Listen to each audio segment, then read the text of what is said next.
started with a very small retail store in Bangalore. I was in a morning college shift, so post-college I used to run this store. Store started doing well.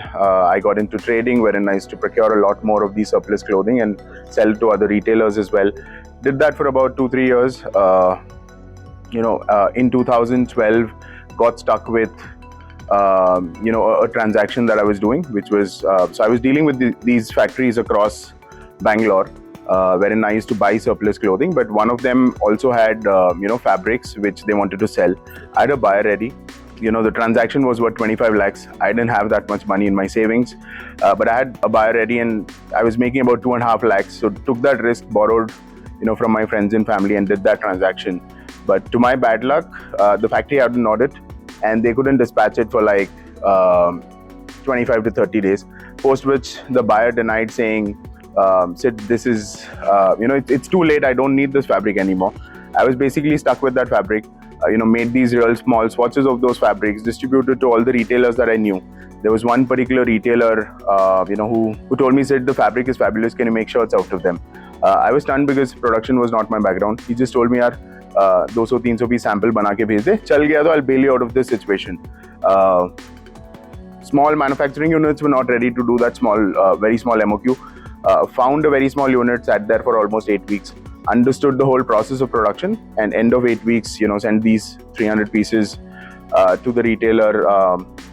All those shirts flew off the counter, ended up converting that entire batch of fabric to shirts and made 6.5 lakh while I was making 2.5 lakh selling the fabric. That's when I understood, manufacturing is a much larger business. Got into manufacturing from 2012 until 2019. I was sort of running a buying house wherein we used to design, manufacture and deliver products to various brands. But back of the mind, always had this passion of starting something of my own. And 2019 is when I decided to start Snitch. The thought process was very simple, that one, every single brand that I was working with for 12 years was following one traditional pattern of making collections season-wise. So either there was a summer collection or a winter collection. There was no one who was focusing on, fast fashion, while brands like H&M and Zara were coming into India and disrupting the traditional model of business. Asked myself, why aren't Indian brands doing it? Understood that, you had to somehow be a vertically integrated company, wherein you need to own your supply chain. Since we were into production, became much more easier for us to start. Again, Snitch was started more like a B2B brand. We used to just make products on the label Snitch and distribute to retailers across India.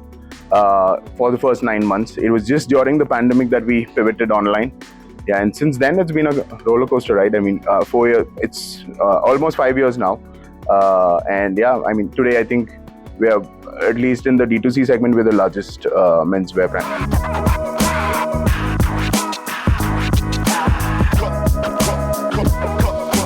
In 2014, I was watching this movie of Dwayne Johnson, which is called Snitch. I didn't even know the meaning of it. I just went to trademark public search, typed class 25 and got it registered. I've done about 8 or 10 such names. And when the idea came, I thought Snitch was a good name because it was short and catchy.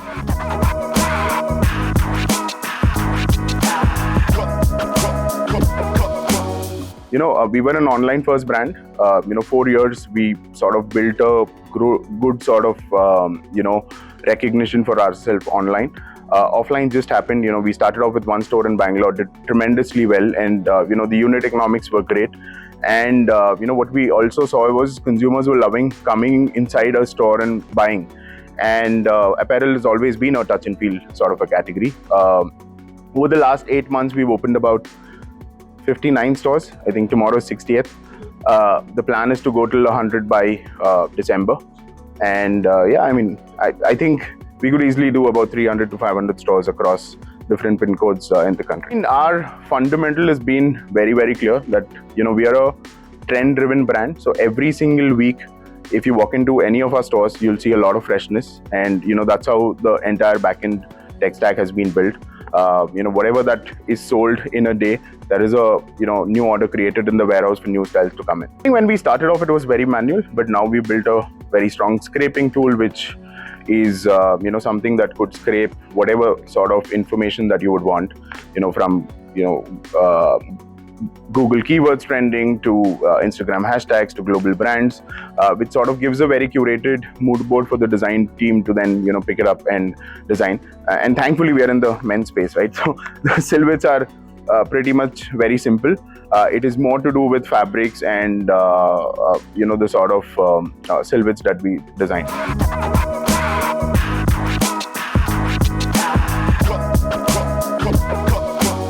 So I think fundamentally, if you look at the entire trajectory of traditional brands, every brand was keeping their pricing as per the sort of discounting a product would go through.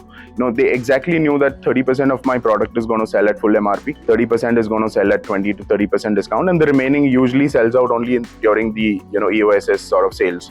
And that load of pricing was given to the first 30% customers who were buying full price, which we felt was very unfair.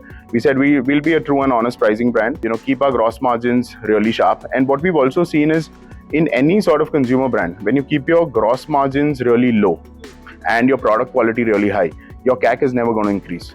And that's how we built the entire trust also within the brand.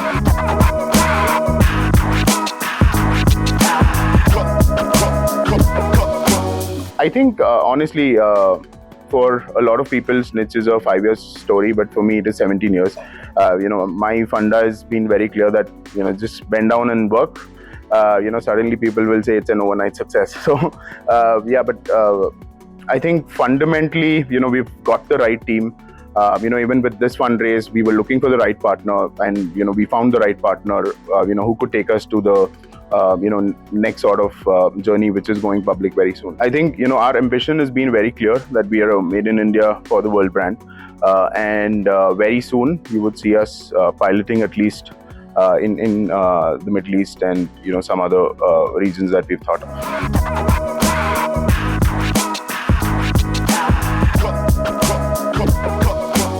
I think we have already done it. We opened a store in Hubli, we've opened a store in Bangalore.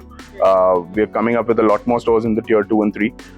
And we've seen very, very strong, brand love there as well. So the strategy for us is, since we're an online first brand, we exactly know where our consumers are.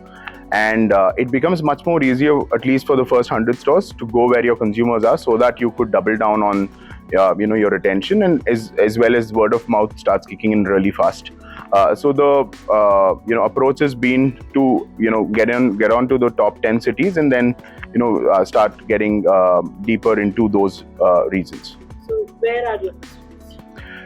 I think if I have to split it, I think we are 55% metro, 45% is non-metro. I think geographically we're strong everywhere. I think Bangalore has been our number one city, and then comes in Delhi NCR, and then Maharashtra. We're very strong in Gujarat. Even down south, AP, Telangana does phenomenally well for us. Northeast has started doing really well for us as well.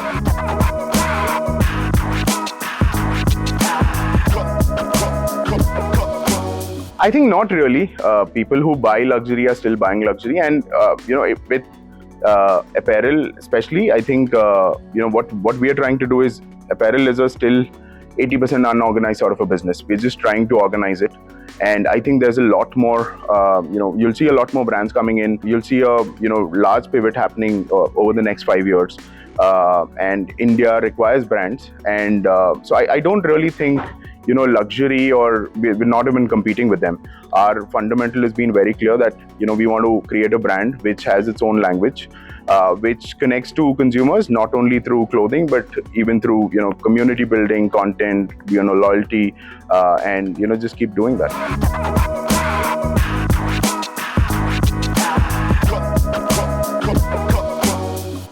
From our point of view, we are very clear that at least for the next 12 to 18 months, the focus is on the menswear. I think that we have a lot of headroom left before we start and look to pivot towards other genders as well. I think we've already launched fragrances. We've done a lot of accessories like bags, jewelry. We've just launched footwear, and we've also launched Snitch Plus, which is a plus size category. I think again 1.4 billion people. I think top 5 in terms of obesity, but there's no plus size brand. Again, this was a consumer insight. A lot of consumers started asking us, and that's how Snitch Plus was born. And it's just been 6 months. We've seen some tremendous, sort of growth. We've grown almost 3x month on month. So I feel, Snitch Plus alone could become a 300 crore sort of revenue brand in the next couple of years. And yeah, I mean, in the men's space, this is what we've been looking to do.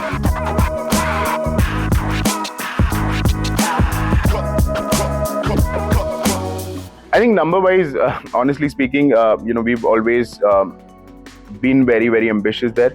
We've grown almost 120-130% year on year, and this year as well, we would want to do that, and hopefully, cross the 900 crore sort of a mark this year. We're coming up with Quick Com, which is again, I think, a very, very large lever for us, and we're not even looking to grow our business through that, but be more available for consumers, just for convenience to them.